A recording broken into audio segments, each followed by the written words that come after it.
Hola, buenos días. Hoy vamos a ver las tablas estadísticas. Bien, pues seleccionada la muestra y la variable o característica en la población que quiero estudiar, y por tanto también esa misma variable o carácter lo tengo que estudiar en la muestra, el conjunto de datos los puedo organizar en tablas, en gráficos estadísticos que me van a servir para analizar los datos y establecer conclusiones en la muestra y por lo tanto extrapolarlos a la población. Si tenemos una variable estadística discreta, como por ejemplo era el número de años de los coches de España. O puede ser también una variable estadística cualitativa, como era, por ejemplo, el de las 10.000 bombillas que fabricaba una máquina al día. Y quería estudiar cuál era la proporción de bombillas defectuosas. Bien, pues la variable estadística que voy a estudiar en la muestra y por tanto en la población es si está o no defectuosa. Esa es una variable estadística cualitativa, porque me da una palabra al estudiar en cada muestra. ¿La primera bombilla está defectuosa?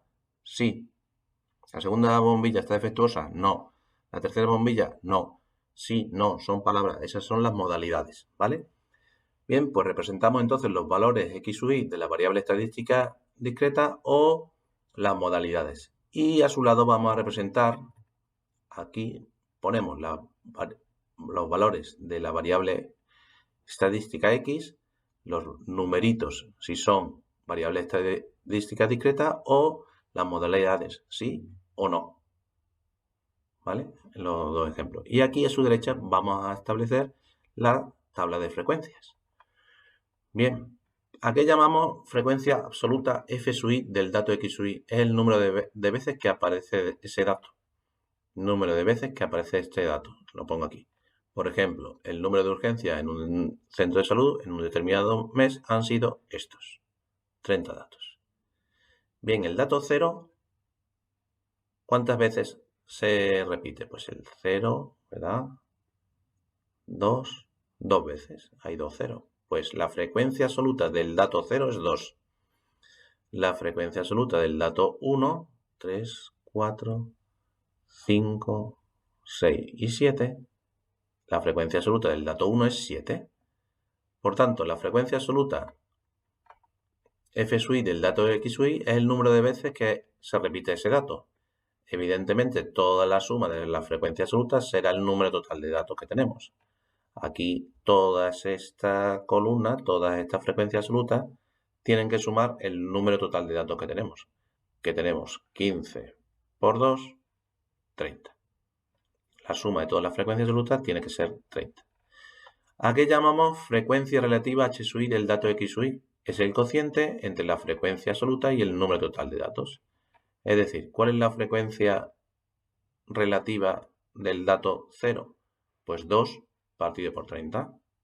¿Cuál es la frecuencia relativa del dato 1? 7 partido por 30. ¿Cuál es la frecuencia relativa del dato 2? 6 partido por 30. Su frecuencia absoluta entre el número total de datos. Evidentemente, la suma de todas las frecuencias relativas tiene que ser 1. La suma de todas las frecuencias relativas tiene que sumar 1. Y la de la frecuencia absoluta, el número total de datos. ¿A qué llamamos frecuencia absoluta f sub i del dato x sub i? Es el número de veces que aparece en la muestra un valor menor o igual que x sub i. Es decir, es la suma de las frecuencias absolutas hasta el dato x sub i.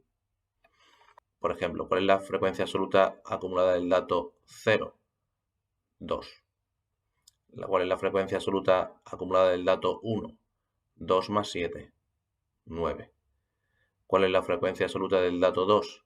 2 más 7 más 6, 15. Es decir, voy sumando las frecuencias absolutas hasta el dato 2. ¿Cuál es la frecuencia absoluta acumulada del dato 3?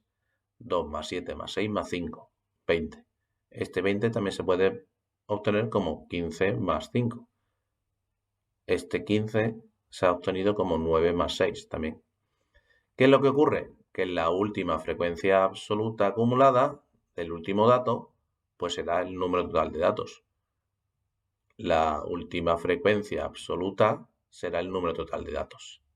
¿Y a qué se llama frecuencia relativa acumulada H sub i mayúscula del dato X sub i? A todas las sumas de las frecuencias relativas hasta el dato X sub i. Es decir, ¿quién es la frecuencia relativa acumulada del dato 0? Pues 2 partido por 30. ¿Quién es la frecuencia relativa del dato 1? 2 partido por 30 más 7 partido por 30. 9 partido por 30. ¿Quién es la frecuencia relativa del dato 2? 2 partido por 30 más 7 partido por 30 más 6 partido por 30. 15 partido por 30. O lo que es lo mismo, frecuencia absoluta acumulada entre el número total de datos. Es decir, las frecuencias estas relativas acumuladas serán esto entre el número total de datos. ¿Vemos? El de este es este entre 30. El de este es este entre 30.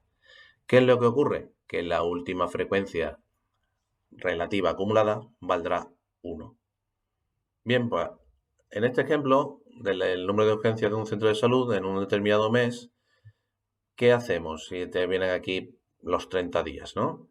Pues el primer día 0 urgencias, el segundo día 1 urgencia, el tercer día 3 urgencias, el cuarto día 1 urgencia, el quinto día 2 urgencias, el sexto día 7 urgencias y así sucesivamente. ¿Qué es lo que hago? Bien, pues aquí esta que es una variable estadística discreta, pongo en la primera columna los datos, ordenados de menor a mayor, desde el 0 hasta el 8, así, del menor al mayor. Aquí voy poniendo las frecuencias absolutas. Es decir, el dato 0 lo tacho de una manera, lo he tachado aquí en rojo y veo que tengo 2. El dato 1 en verde y veo que tacho 7 veces 1. El dato 2 en azul y veo que tacho 6 veces y así sucesivamente hasta que los tenga todos tachados, ¿no? El 8 lo he dejado el último porque es el último y este solo está aquí repetido una vez. Bien, para ver si tengo las frecuencias absolutas bien, tengo que sumar toda la columna que me dé el número total de datos. La frecuencia relativa, ¿quién es? Esto entre eso. Esta frecuencia relativa, esta entre ese. Esta frecuencia relativa, 5 entre 30 y así sucesivamente. La suma de todas estas me tiene que dar 1. Las frecuencias absolutas acumuladas, ¿cómo las obtengo? La primera frecuencia absoluta. Este va a ser 2 más 7, o lo que es lo mismo, 2 más 7. Este de aquí, ¿quién es? 2 más 7 más 6, o lo que es lo mismo, 9 más 6. Este 20, ¿quién es? 2 más 7 más 6 más 5, o lo que es lo mismo, 15 más 5, y así sucesivamente. La última frecuencia absoluta acumulada debe ser 30. ¿Y las frecuencias relativas acumuladas, quiénes son? Pues esta frecuencia absoluta entre 30. Esta frecuencia relativa acumulada es 9 entre 30. Esta de aquí es 20 entre 30 y así sucesivamente. La última frecuencia relativa acumulada tiene que valer 1. Bien, pues espero que hayáis entrado y un saludo a todos.